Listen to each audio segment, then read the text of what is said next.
You're listening to KZOM, Oleander Public Radio. Hey folks, I'm DB Spitzer, and this is the People's Guide to the Cthulhu Mythos. We're talking cosmic horror, strange fiction. Turn down the lights, turn up the static, it's time to get weird. If you like what you hear and you want to help keep the show going, check out pgttcm.com and check out the show's store. Thank you. Recording by Ruth Golding. After London or Wild England by Richard Jefferies. Part 2, Wild England, Chapter 16, The City. Slowly descending towards the city, Felix looked in vain for any means of crossing the channel or creek which extended upon the side of it, and in which he counted 22 merchant vessels at anchor, or moored to the bank, besides a number of smaller craft and boats. The ship of war, which had arrived before him, was beached close up by a gate of the city, which opened on the creek or port, and her crew were busily engaged discharging her stores. As he walked beside the creek, trying to call the attention of some boatman to take him across, he was impressed by the silence. For though the city wall was not much more than a stone's throw distant, there was none of the usual hum which arises from the movements of people. On looking closer, he noticed, too, that there were few persons on the merchant vessels, and not one gang at work loading or unloading. Except the warder stalking to and fro on the wall and the crew of the warship, there was no one visible. As the warder paced to and fro, the blade of his partisan gleamed in the sunshine. He must have seen Felix, but with military indifference did not pay the slightest heed to the latter's efforts to attract his attention. He now passed the warship and shouted to the men at work, who were, he could see, carrying sheaves of arrows and bundles of javelins from the vessel and placing them on carts, but they did not trouble to reply. His common dress and ordinary appearance did not inspire them with any hope of payment from him if they obliged him with a boat. The utter indifference with which his approach was seen showed him the contempt in which he was held. Looking round to see if there were no bridge or ferry, he caught sight of the grey church tower, which he had observed from afar while sailing. It was quite a mile from the city, and isolated outside the walls. It stood on the slope of the hill, over whose summit the tower was visible. He wandered up towards it, as there were usually people in or about the churches, which were always open day and night. If no one else, the porter in the lodge at the church door would be there, for he or his representative never left it, being always on the watch lest some thief should attempt to enter the treasury or steal the sacred vessels. But as he ascended the hill, he met a shepherd, whose dogs prepared to fly at him, recognizing a stranger. For a moment the man seemed inclined to let them wreak their will, if they could, for he also felt inclined to challenge a stranger. But seeing Felix lower his spear, it probably occurred to him that some of his dogs would be killed. He therefore ordered them down and stayed to listen. Felix learnt that there was no bridge across the creek, and only one over the river, but there was a ferry for anybody who was known. No strangers were allowed to cross the ferry, they must enter by the main road over the bridge. "But how am I to get into the place, then?" said Felix. The shepherd shook his head and said he could not tell him, and walked away about his business. Discouraged at these trifling vexations which seemed to cross his path at every step, Felix found his way to the ferry, but as the shepherd had said, the boatman refused to carry him, being a stranger. No persuasion could move him, nor the offer of a small silver coin, worth about 10 times his fare. "I must then swim across," said Felix, preparing to take off his clothes. "Swim if you like," said the boatman with a grim smile, "but you will never land." "Why not?" "Because the warder will let drive at you with an arrow." Felix looked and saw that he was opposite the extreme angle of the city wall, a point usually guarded with care. There was a warder stalking to and fro. He carried a partisan, but of course might have his bow within reach, or could probably call to the soldiers of the guard. "This is annoying," said Felix, ready to give up his enterprise. "However can I get into the city?" The old boatman grinned but said nothing, and returned to a net which he was mending. He made no answer to the further questions Felix put to him. Felix then shouted to the warder. The soldier looked once, but paid no more heed. Felix walked a little way and sat down on the grass. He was deeply discouraged. These repulses, trifles in themselves, assumed an importance because his mind had long been strung up to a high pitch of tension. A stolid man would have thought nothing of them. After a while he arose, again asking himself how should he become a leader who had not the perseverance to enter a city in peaceful guise. Not knowing what else to do, he followed the creek round the foot of the hill, and so onwards for a mile or more. This bank was steep on account of the down, the other cultivated, the corn being already high. The cuckoo sang, she loves the near neighbourhood of man, and flew over the channel towards the little copse. Almost suddenly the creek wound round under a low chalk cliff, and in a moment Felix found himself confronted by another city. This had no wall, it was merely defended by a ditch and earthwork, without tower or bastion. The houses were placed thickly together. There were, he thought, 6 or 7 times as many as he had previously seen, and they were thatched or shingled, like those in his own country. It stood in the midst of the fields, and the corn came up to the fosse. There were many people at work, but as he noticed, most of them were old men, bowed and feeble. A little way farther he saw a second boat-house. He hastened thither, and the ferrywoman, for the boat was poled across by a stout dame, made not the least difficulty about ferrying him over. So delighted was Felix at this unexpected fortune that he gave her the small silver coin, at sight of which he instantly rose high in her estimation. She explained to him, in answer to his inquiries, that this was also called Acy. This was the city of the common folk. Those who were rich or powerful had houses in the walled city, the precinct of the court. Many of the houses there, too, were the inns of great families who dwelt in the country in their castles, but when they came to the court required a house. Their shields or coats of arms were painted over the doors. The walled city was guarded with such care because so many attempts had been made to surprise it and to assassinate the king, whose fiery disposition and constant wars had raised him up so many enemies. As much care was taken to prevent a single stranger entering as if he were the vanguard of a hostile army, and if he now went back, as he could do, to the bridge over the river, he would be stopped and questioned, and possibly confined in prison till the king returned. "Where is the king?" asked Felix. "I came to try and take service with him." "Then you will be welcome," said the woman. "He is in the field, and has just sat down before Iwis." "That was why the walled city seemed so empty, then," said Felix. "Yes, all the people are with him. There will be a great battle this time." "How far is it to Iwis?" said Felix.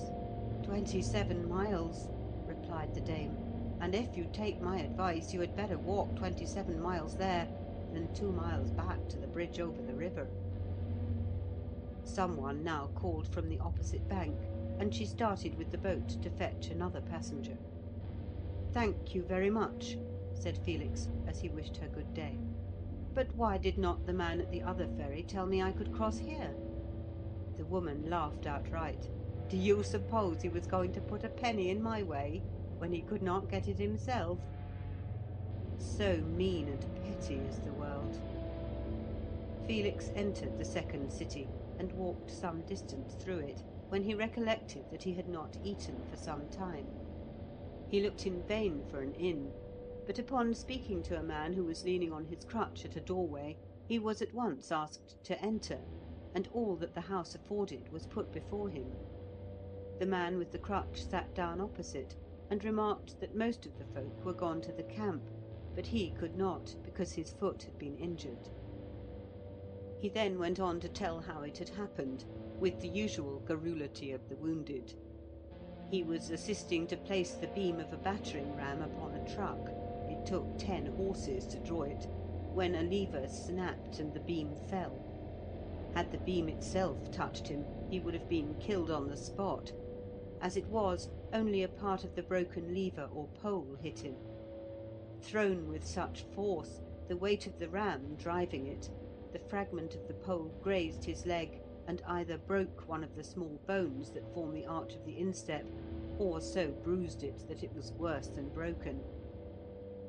All the bone setters and surgeons had gone to the camp, and he was left without attendants other than the women, who fomented the foot daily, but he had little hope of present recovery, knowing that such things were often months about.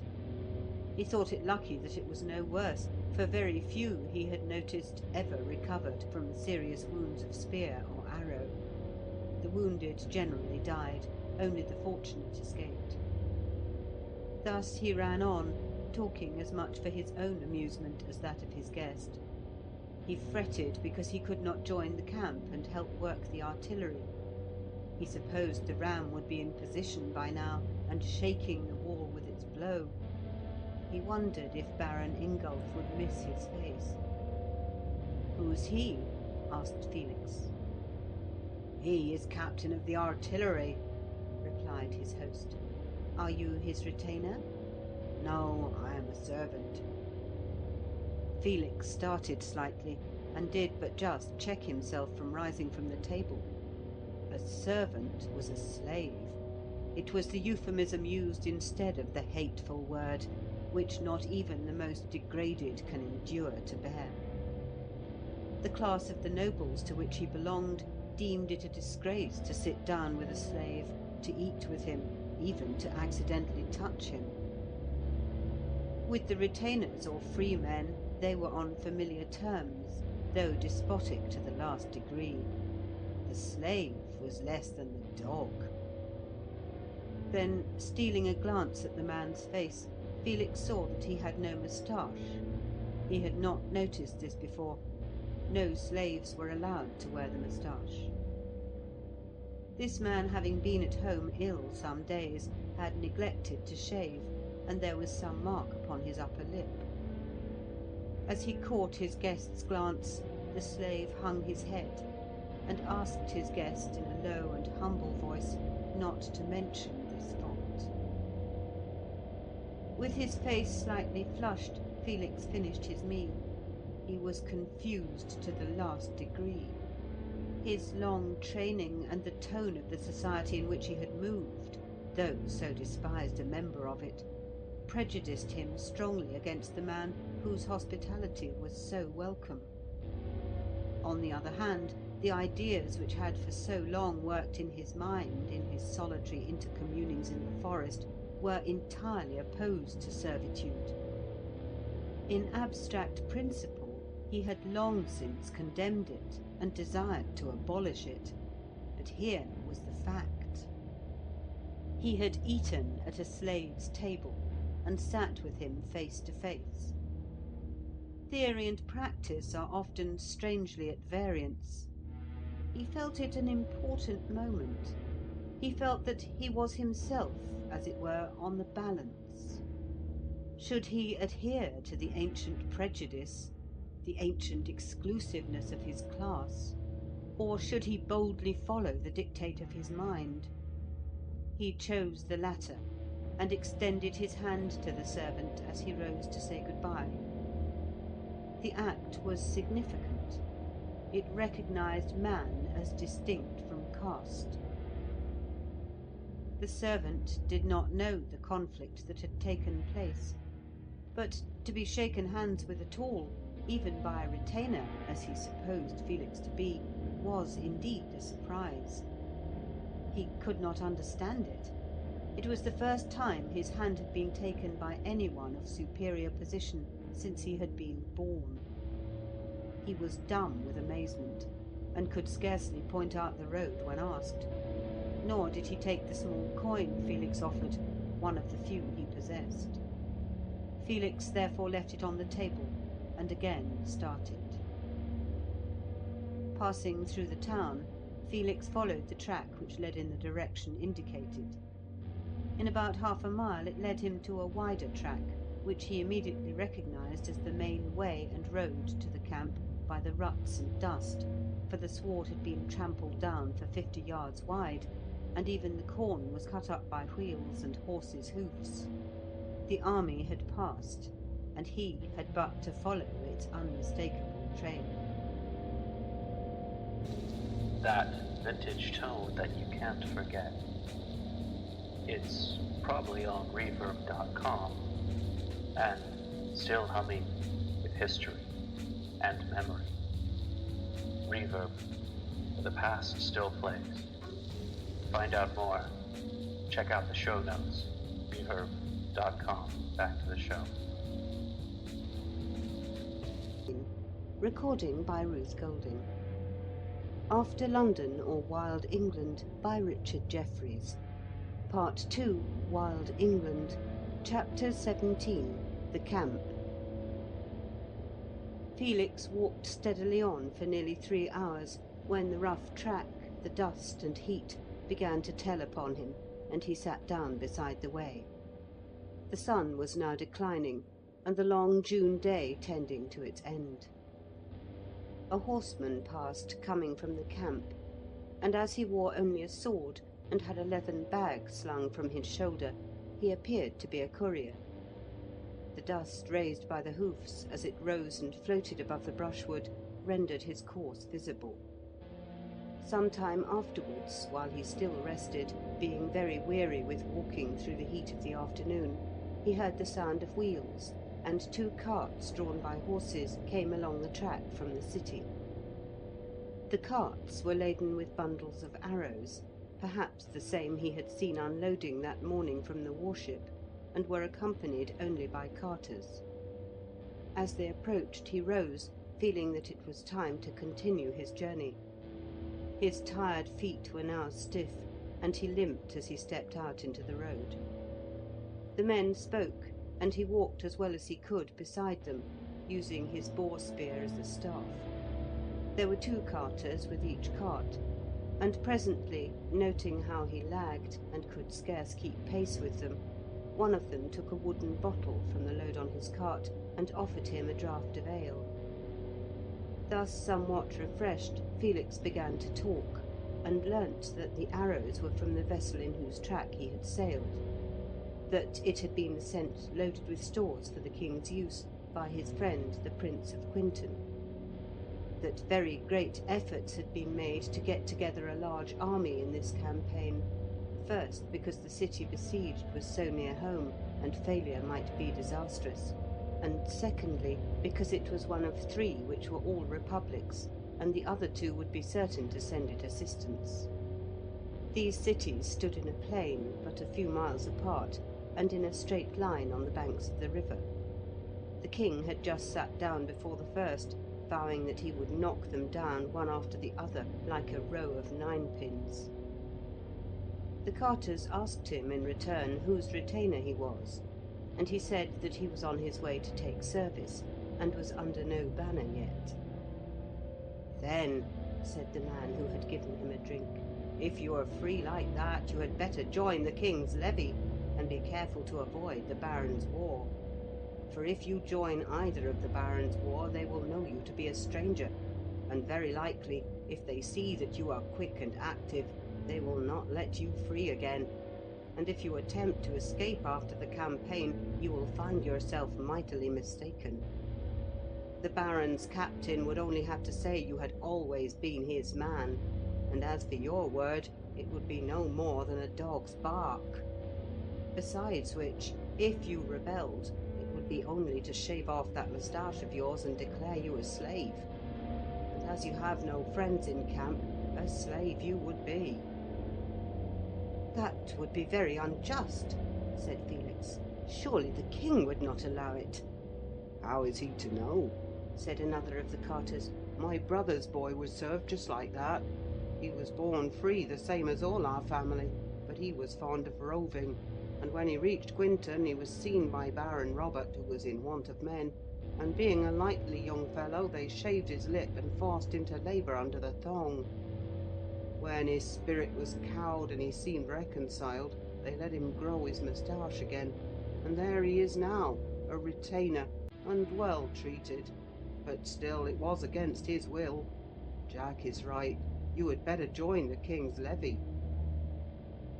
The king's levy is composed of his own retainers from his estates, of townsmen who are not retainers of the barons, of any knights and volunteers who like to offer their services, and a king always desires as large a levy as possible, because it enables him to overawe his barons.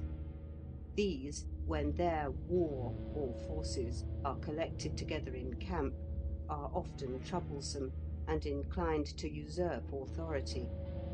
A volunteer is therefore always welcome in the king's levy. Felix thanked them for the information they had given him, and said he should certainly follow their advice. He could now hardly keep up with the carts, having walked for so many hours, and undergone so much previous exertion. Finding this to be the case, he wished them good night, and looked round for some cover. It was now dusk, and he knew he could go no farther. When they understood his intention, they consulted among themselves, and finally made him get up into one of the carts, and sit down on the bundles of arrows which filled it like faggots.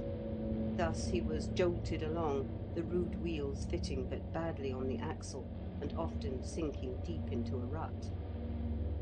They were now in thick forest, and the track was much narrower, so that it had become worn into a hollow, as if it were the dry bed of a torrent.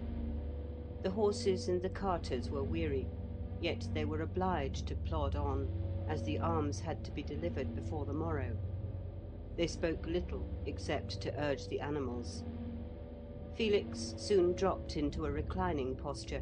Uneasy as it was a relief, and looking up, saw the white summer stars above. After a time he lost consciousness and slept soundly, quite worn out, despite the jolting and creaking of the wheels. The sound of a trumpet woke him with a start. His heavy and dreamless sleep for a moment had taken away his memory, and he did not know where he was. As he sat up, 2 sacks fell from him. The carters had thrown them over him as a protection against the night's dew. The summer morning was already as bright as noonday, and the camp about him was astir. In half a minute he came to himself, and getting out of the cart, looked round. All his old interest had returned. The spirit of war entered into him, the trumpet sounded again, and the morning breeze extended the many-coloured banners. The spot where he stood was in the rear of the main camp, and but a short distance from the unbroken forest. Upon either hand there was an intermingled mass of stores, carts, and waggons crowded together, sacks and huge heaps of forage, on and about which scores of slaves, drivers, and others were sleeping in every possible attitude, many of them evidently still under the influence of the ale they had drunk the night before. What struck him at once was the absence of any guard here in the rear. The enemy might steal out from the forest behind and help himself to what he chose, or murder the sleeping men, or, passing through the stores, fall on the camp itself. To Felix, this neglect appeared inexplicable. It indicated a mental state which he could not comprehend, a state only to be described by negatives. There was no completeness, no system, no organisation. It was a kind of haphazardness, altogether opposite to his own clear and well-ordered ideas. The ground sloped gently downwards from the edge of the forest, and the place where he was had probably been ploughed, but was now trodden flat and hard. Next, in front of the stores, he observed a long, low hut built of poles and roofed with fir branches. The walls were formed of ferns, straw, bundles of hay, anything that had come to hand. On a standard beside it, a pale blue banner, with the device of a double hammer worked in gold upon it, fluttered in the wind. 20 or 30, perhaps more, spears leant against one end of this rude shed, their bright points projecting yards above the roof. To the right of the booth as many horses were picketed, and not far from them some soldiers were cooking at an open fire of logs.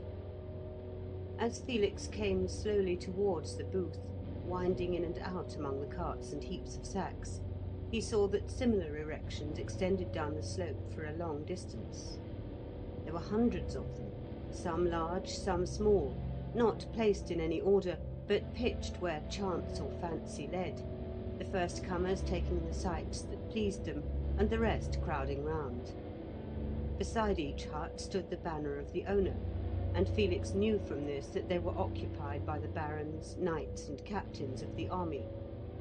The retainers of each baron bivouacked as they might in the open air. Some of them had hunters' hides, and others used bundles of straw to sleep on. Their fire was as close to their lord's hut as convenient, and thus there were always plenty within call. The servants or slaves also slept in the open air, but in the rear of their owner's booth, and apart from the free retainers. Felix noticed that although the huts were pitched anyhow and anywhere, those on the lowest ground seemed built along a line, and looking closer he found that a small stream ran there. He learnt afterwards that there was usually an emulation among the commanders to set up their standards as near the water as possible, on account of convenience, those in the rear having often to lead their horses a long distance to water. Beyond the stream the ground rose again as gradually as it had declined. It was open and cultivated up to the walls of the besieged city, which was not 3/4 of a mile distant. Felix could not for the moment distinguish the king's headquarters. The confused manner in which the booths were built prevented him from seeing far, though from the higher ground it was easy to look over their low roofs. He now wandered into the centre of the camp, and saw with astonishment groups of retainers everywhere eating, drinking, talking, and even playing cards or dice, but not a single officer of any rank. At last, stopping by the embers of a fire, he asked timidly if he might have breakfast. The soldiers laughed and pointed to a cart behind them, telling him to help himself. The cart was turned with the tail towards the fire, and laden with bread and sides of bacon, slices of which the retainers had been toasting at the embers. He did as he was bid, and the next minute a soldier, not quite steady on his legs even at that hour, offered him the can. "For," said he, "you had best drink whilst you may, youngster. There's always plenty of drink and good living at the beginning of a war, and very often not a drop or a bite to be got in the middle of it." Listening to their talk as he ate his breakfast, Felix found the reason there were no officers about was because most of them had drunk too freely the night before. The king himself, they said, was put to bed as tight as a drum, and it took no small quantity to fill so huge a vessel, for he was a remarkably big man. After the fatigue of the recent march, they had, in fact, refreshed themselves and washed down the dust of the track. They thought that this siege was likely to be a very tough business, and congratulated themselves that it was not 30 miles to Acy, so that so long as they stayed there, they might perhaps get supplies of provisions with tolerable regularity.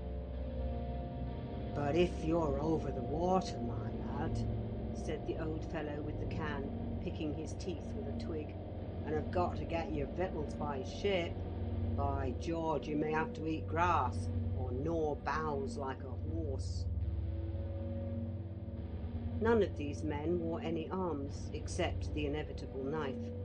Their arms were piled against the adjacent booth, bows and quivers, spears, swords, bills and darts, thrown together just as they had cast them aside, and more or less rusty from the dew. Felix thought that had the enemy come suddenly down in force, they might have made a clean sweep of the camp, for there were no defences, neither breastwork nor fosse nor any set guard. But he forgot that the enemy were quite as ill organised as the besiegers. Probably they were in still greater confusion, for King Isambard was considered one of the greatest military commanders of his age, if not the very greatest. The only sign of discipline he saw was the careful grooming of some horses, which he rightly guessed to be those ridden by the knights, and the equally careful polishing of pieces of armour before the doors of the huts. He wished now to inquire his way to the king's levy, but as the question rose to his lips, he checked himself, remembering the caution the friendly carters had given him. He therefore determined to walk about the camp till he found some evidence that he was in the immediate neighbourhood of the king. He rose, stood about a little while to allay any possible suspicion, quite needless precautions, for the soldiers were far too agreeably engaged to take the least notice of him, and then sauntered off with as careless an air as he could assume. Looking about him, first at a forge where the blacksmith was shoeing a horse, then at a grindstone where a knight's sword was being sharpened, he was nearly knocked down by a horse urged at some speed through the crowds. By a rope from the collar, 3 dead bodies were drawn along the ground, dusty and disfigured by bumping against stone and clod. They were those of slaves, hanged the preceding day, perhaps for pilfering, perhaps for a mere whim, since every baron had power of the gallows. They were dragged through the camp and out a few hundred yards beyond, and there left to the crows. This horrible sight, to which the rest were so accustomed and so indifferent that they did not even turn to look at it, deeply shocked him. The drawn and distorted features, the tongues protruding and literally licking the dust, haunted him for long after. Though his father, as a baron, possessed the same power, it had never been exercised during his tenure of the estate, so that Felix had not been hardened to the sight of executions common enough elsewhere. Upon the old house estate, a species of negative humanity reigned. If the slaves were not emancipated, they were not hanged or cruelly beaten for trifles. Hastening from the spot, Felix came across the artillery, which consisted of battering rams and immense crossbows. The bows were made from entire trees, or more properly, poles. He inspected these clumsy contrivances with interest, and entered into a conversation with some men who were fitting up the framework on which a battering ram was to swing. Being extremely conceited with themselves and the knowledge they had acquired from experience only, as the repeated blows of the block drive home the pile, they scarcely answered him.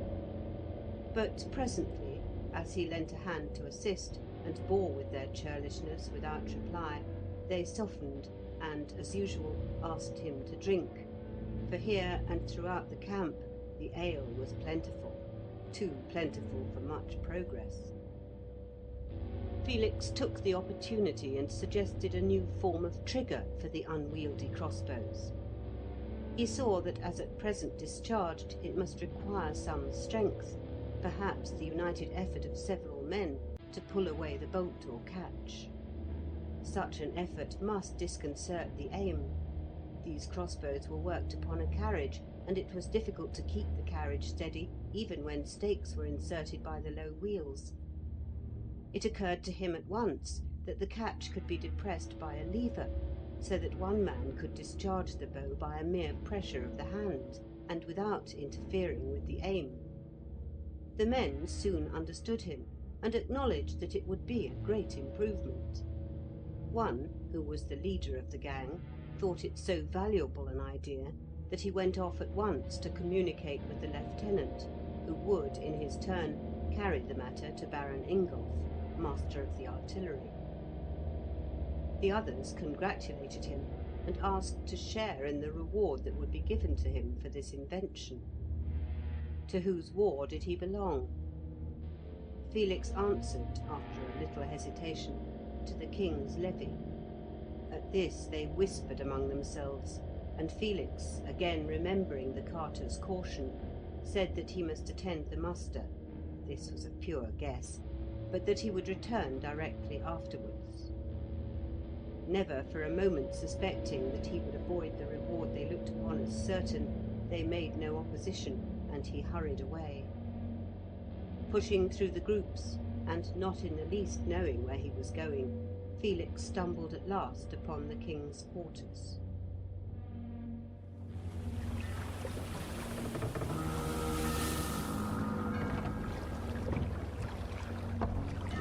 Welcome to Innsmouth, stranger.